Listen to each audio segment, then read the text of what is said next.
Yeah. Okay. How's your day been, Juliet? My day is the same, really. But thank you for asking. It's here nor there. mm, It's don't here worry. nor there. Things shall change. Things shall change.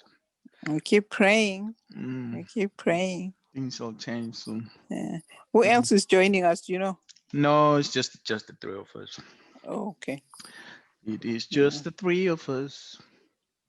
All Mm. right. Yeah. So Daniela, anyway, you're not new to us. We we had a beautiful conversation a couple of days ago. Um. Anyway, I'll just recap and just you know for the sake of everybody, just explain who we are as House of Africa. The reason why we formed this organization, because we realized that there are a lot of there are not a lot of leaders in our communities, BME communities like Asian and Black community. When you look at positions that are influential positions in UK and other areas, developed nations and stuff, they're occupied by white people. But we know that for us to make a change in our communities, we have to involve everybody. So Black people, Asian people are also are needed to occupy that space. So that's where we come in, just to encourage the young ones and even the old to be the leaders, and agents of change in our communities. That's when we're going to realize a lot of impact. um, so this year, just because we wanna teach people uh, to be better and achieve more, we were struck by this pandemic, and it affected the whole world. So as responsible citizens, we joined hands and joined forces with organizations that you know uh, look after the communities, that empower communities and stuff, that like awards for all. So so we told ourselves that we'll reach out as well, help in any way we can. People have been affected by COVID-19 in different ways and stuff, and we've lost our loved ones and jobs, etc., you name it. But what I believe in, we can rise up, we can beat this, we're stronger together. That's what I learned as a person, that as a world we need one another. We have to come together, and we are stronger together. That's why we've got these t-shirts that we're gonna send one of the t-shirts to you, just saying we're stronger together. And I mean, we've been told and we've spoken to you about the challenges that you've had, but then you're strong, you're a soldier. Um, we know that you're suffering from, a sickle cell anemia, and it's been a challenge for you. And we'd like to know, how you managed to cope, and things that were negative and also positive, and the people around you and stuff. And so, you know, uh, give the honors to you. Um, Hi. Yes, I have sickle cell anemia. Hmm. Lifelong condition. It will never leave me and always be by my side. Some sometimes are worse than others when it comes to sickle cell. There's no avoiding that. Hmm. And luckily for me, I am at home with my mum. I'm staying at my mum's house currently. Uh, so I've had her as my backbone during this pandemic. Hmm. Um, because of my sickle cell and where we stay in Scotland, they've placed us in a shielding category, which means that we weren't allowed to go anywhere or do anything. And because of the type of house that we have, we're all very, very close. So there wasn't any possible way for me to shield from my family. So they also sacrificed their lives and going outside. And my little brother sacrificed going back to school and meeting his friends and whatnot to keep me safe and in the house. Mm.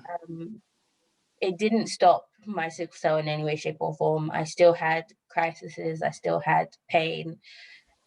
Probably not as aggressive as I used to have, especially during this winter period. I haven't had as many as I used to because I haven't been out in the cold at all. But my body is still telling me I'm still here. Like it's nothing changes about that. So that does really affect my mood, considering I can't go anywhere. I've got the fear of going to hospital now to get myself checked up. Like because of this pandemic, I've had to really like take the time to do nothing, which isn't who I am at all. I'm a very social person. Outgoing Like person. in a day-to-day basis. I'm not a social person in the manner of I need to talk to people every day, but I like to be around people. I like to meet new people. I love going to work, and I'm a support worker, so every day would be me with my clients taking care of people as well as taking care of myself, and it was a really big part of my life, and it was just stripped from me in a matter of minutes. Like it wasn't as if one day I was prepared to say goodbye and not go anymore, and I had time to no, you go home, you stay home. There's no in between. There's no maybe you can go some days, maybe you can't. You were there, no you're not. And that was really difficult as well, because it just meant I had to drop everything at once. Didn't get to say goodbye to my favorite people, didn't get to see my colleagues anymore. But in regards to being home for like March to December, that's like 9 months. It hasn't been as difficult as one might think, but that's because I'm doing it with somebody. If I was doing it by myself, I think I would have lost my mind by now. But having my family around me has made such an impact. And having amazing friends as well who are willing to drive the distance to come and see you time to time and bring you cake if you need cake. Yeah, it's beautiful. And stand outside your house because they can't come inside. That's the only reason. Like the people around me are why I got through this very well. At least they try to be supportive, and that message that we're echoing all the time, that we're stronger together, and we thank your friends for just being there for you, just to cheer you up and turn all those negative things into a positive. So yeah, it's good to hear that. But yeah, despite it being a challenge, but there was some form of support and family as well. So what about is it NHS or people that are looking after you? Amazing, really.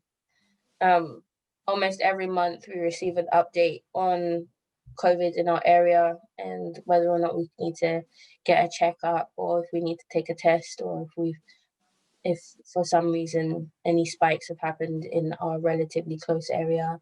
When it comes, is that just the NHS where you get your information from? Is it only NHS? NHS and the Scottish Government themselves, they send us a nice update from time to time. As well as that, when the pandemic began, they helped us out by providing food boxes, which really, really helped. But it was like basic necessities. And my little brother has a slight allergy to oranges, so in the boxes there were oranges, and I was like, Mom, there's oranges. Like it was just the little things. It was the little things that were in. And we received like care and stuff and packages and just regular check-ins. That's good. A lot of my normal things were postponed, but I was still checked in by my normal team of doctors and whatnot, just to make sure that I was still doing okay and if they needed to see me and whatnot. So I was never like left to wonder or question to do next. Everything was taken care of. Yeah, that's good. Yeah. So is it working?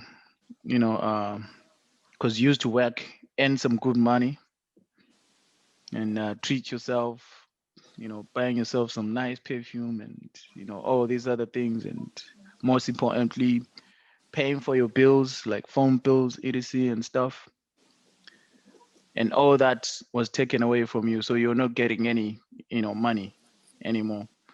So how did you manage things when it came to looking after yourself financially and, doing the things that you love doing, looking after yourself, making sure you're looking good? But yeah. Yeah, when I was working, I was very independent. I was able to help more around the house, help my mom with a few things, as well as being able to take care of everything that I needed to take care of for myself. But when I was cut off from being able to work, I did have to use all of my savings, everything that I had for everything that I wanted to do in the future. I had to use that to just stay afloat. And I relied a lot on my family members Mm-hmm. to just help me push through to today. Wow. And then luckily for me, I was able to get student finance once I went back to college, which was a nice extra bonus because I Okay. had already done a degree before. So I thought wasn't going to be able to. But when they said I was still eligible for student finance in Scotland, I was Mm-hmm. elated. And that just puts a bit of cover over my back and helped me, reach more stable grounds as well. Okay. Okay. So, But yeah, so what are you studying at the moment? Because you mentioned that you did a degree. So you yeah, finished one degree. What? I Oh, was a you did. nursing student in Dundee. I went to the University of Dundee. I did child nursing. Okay, you completed that. No, Okay. unfortunately. I saw one too many incidents with children that broke my heart, Uh, and I realized I wasn't strong enough. But I still used okay. the qualities of my degree and went Mm-hmm. into care and Yeah. became a social Okay. worker and Okay. home care worker. And now I'm on to do an accounting degree because I'm good at it. Ah. Okay. Quite Okay. enjoy. Okay. Okay. So what That's year are really you good. in? I'm just in my first year. Oh, first year. Okay. That's That's beautiful. really good. Yeah, a lady. I was gonna ask you your age, but I'm not gonna ask you. I'm How 20. old are you? Yeah. I'm just 21. Oh, you're still young. Yeah. So yeah, you'll be able to. Yeah, you'll finish it. Yeah, Soon. soon. Yeah. That's Get good. good career. Yeah. And the fact that you can take care of people, you can use also those skills in accounting as well. So yeah, that's beautiful. Yeah. So then I remember you mentioned that in this sickle cell anemia you had like what you call like a circle of like sort of like a Yeah, family or like a group yeah. We have a nice sickle cell community mm, across the UK, but mainly in across the UK. Yeah. Scotland. Mm, A lot of the parents and whatnot, and a lot of us older sicklers stay in touch from time to time. mm-hmm, And we often rely on each other. We used to have a lot of meetings mm-hmm. where everyone would come together and just And you talk formed a and eat. bond. Mm-hmm, But that hasn't happened recently, obviously. Um, we have lost a few people in our community to mm-hmm. COVID, Yeah. and the journey that they had to go through was horrendous, and it motivated all of us to continue to keep ourselves safe.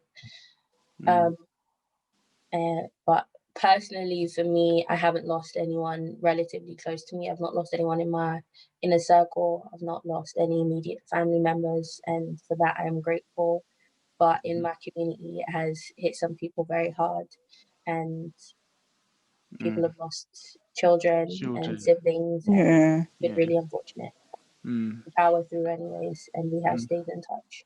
mm-hmm.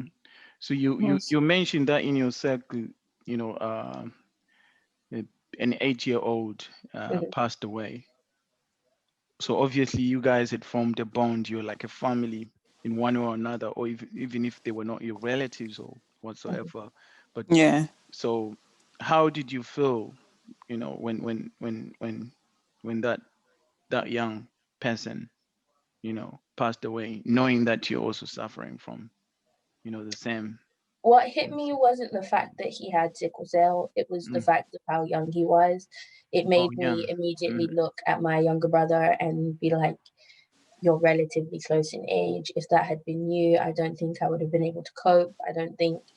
And it really opened my eyes to the fact that it's not just some people who are affected by this. It's not just the older generation. Young people can get COVID and they can pass away. And as a sickler, it did make me realize that going outside wasn't an option anymore, because there was a point where I was like, Mom, I'm going to run away. I'm just going to do it. I'm going to go outside and I'm going to live my best life. But it really did make me think, why should I risk everything for a few minutes of peace and fun? I guess it's the frustration, isn't it?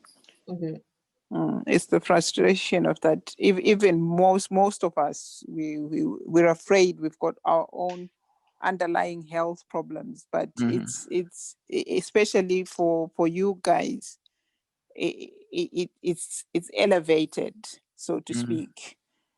Yeah. So I can understand that. I can truly Especially understand. because I also see a lot of people my age still going out, still going for a drink, even if it's for a long walk. And I'm like, you have a freedom that I don't have, and I want that level of freedom. I may as well just do it. And then some part of me remembers, oh, you're not like everybody else. You still have to take extra precautions. And then you're sitting there like, why am I like this? Yeah. But it's a beautiful thing that despite this thing being a a sad thing or sad situation and stuff, even the younger person losing his life and stuff, you also took it as a lesson that you should stay indoors. You shouldn't risk it. Stay put. Just follow what the authorities are saying and stuff and all that. So, which is a good thing out there. And we hope more people who have such a mindset like yours to be really cautious and careful. COVID is real, it's out there, and a lot of people are dying, and we need to look out for one another and also be cautious. So it is It's a that beautiful thing. invisible enemy, isn't it? Yeah. So if there was a solution to it, be it medicine or vaccine, would you be excited about it? And Most definitely. that when you receive something like that, you'll be able to give me my freedom back. Yeah, gain everything that you lost, and just go out there and do whatever you want to do in life and stuff. So what are your thoughts about the vaccine that they're proposing as an educated person? What will you need for you to I be will never convinced? push anyone to do anything that they don't want to do. Personally, if I was told that I needed to take the vaccine, I would. I believe that the rigorous testing that it's gone through and where the UK stands, they wouldn't purposefully introduce a vaccine to society if it could do more harm than good. They wouldn't do that, no matter how power hungry or money hungry our government seems to be. They would do something that would produce more lives lost than COVID itself. But I would never be like, everybody has to take it, everybody needs to take it, everyone should take it. But if you don't feel comfortable within yourself to take it, don't force it. If most people do take the vaccine and most people are vaccinated and the number of COVID reduces and we keep our borders closed, we could potentially get rid of coronavirus across the UK. But again, it is a personal choice. It is a personal preference as a whole. I believe that the vaccine at this point is relatively safe from what I've seen, what I've read, what I've looked at. and I would advise people close to me and the people around me to take it. I would take it myself, especially if it means that I can go back to doing the things I enjoy in life. Okay. Yeah. But I would say as well, because, I think it's understandable why people are a little bit skeptical and stuff. And I guess, I work from, for pharmaceutical companies and stuff. I think, everybody deserved the right to know, whether it's safe or not. And I believe even the regulatory authorities are trying their best to also ensure that this thing is safe, because it was too quick for it to come out. And when you look at the history of a number of diseases, it took them a long time to get the vaccine, and all of a sudden the vaccine is available. The reason it So takes a long everybody, time for most mm, vaccines to be created is mm, because of the trial periods that happen. Oh, they do trial periods over an extended period of time, but in this mhm, case, it was rushed and done globally around the yeah, world at the mhm, same time in multiple locations.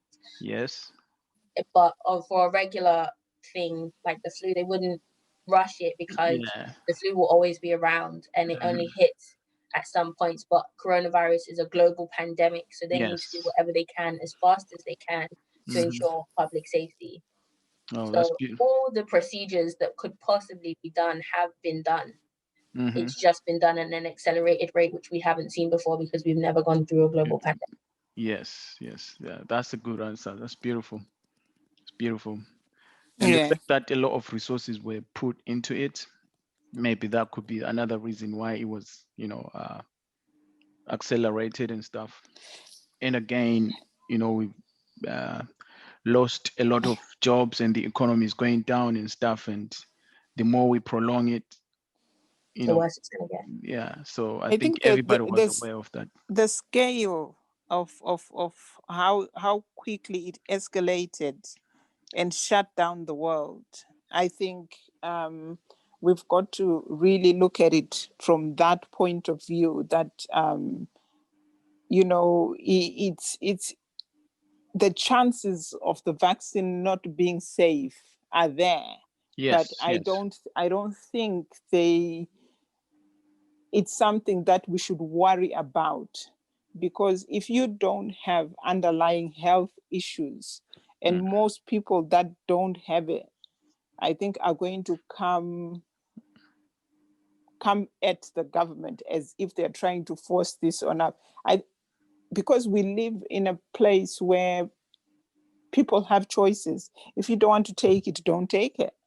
mm, But the fact that for most of us who have underlying health issues, um, we would take it because we know exactly that getting the virus is not an option. If there's something that can help me and can give me the freedom to then enjoy the little things that I enjoy out there, mm, because it's like somebody holding you at ransom.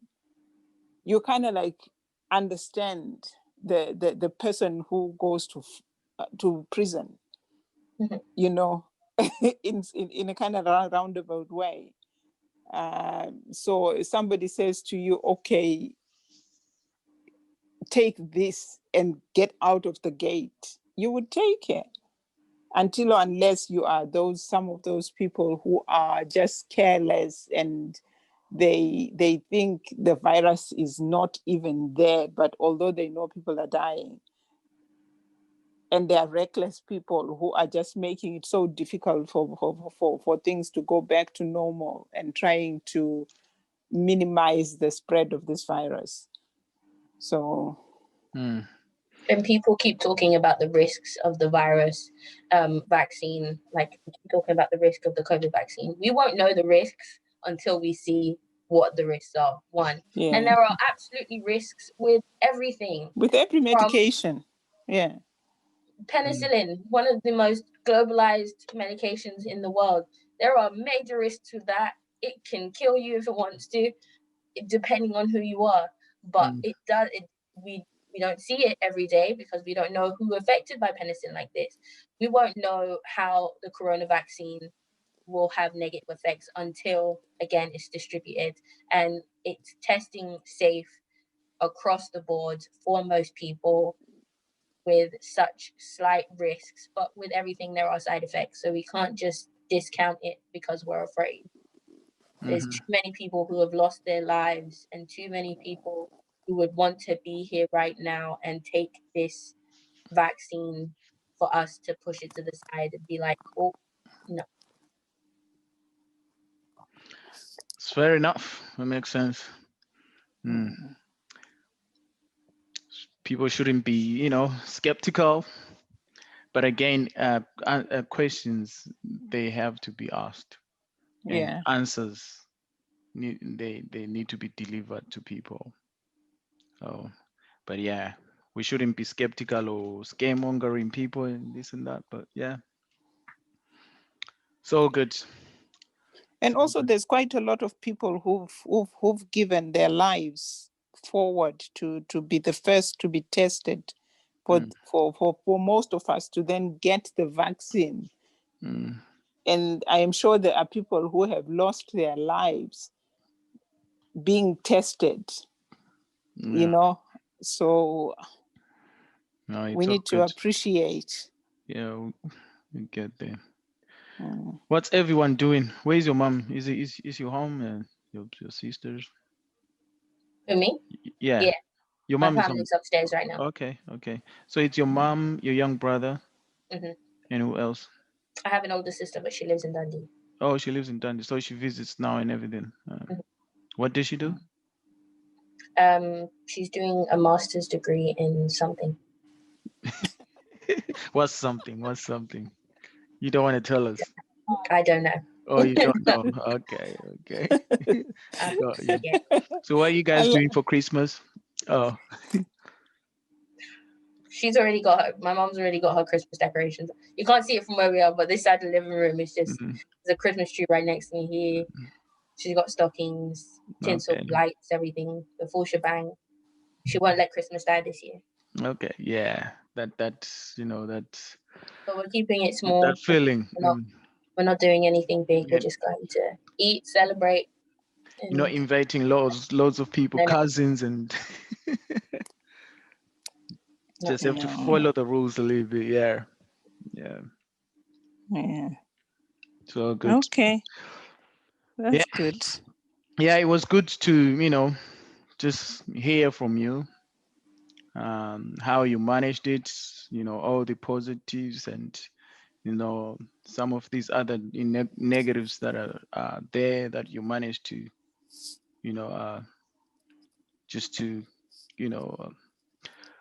just have that strength, not give up whatever the situation. So that's a good thing, and hopefully it's going to inspire a lot of people out there, to be honest. So it was good to talk to you. And Santa, I don't know, Juliet, is Santa gonna visit you?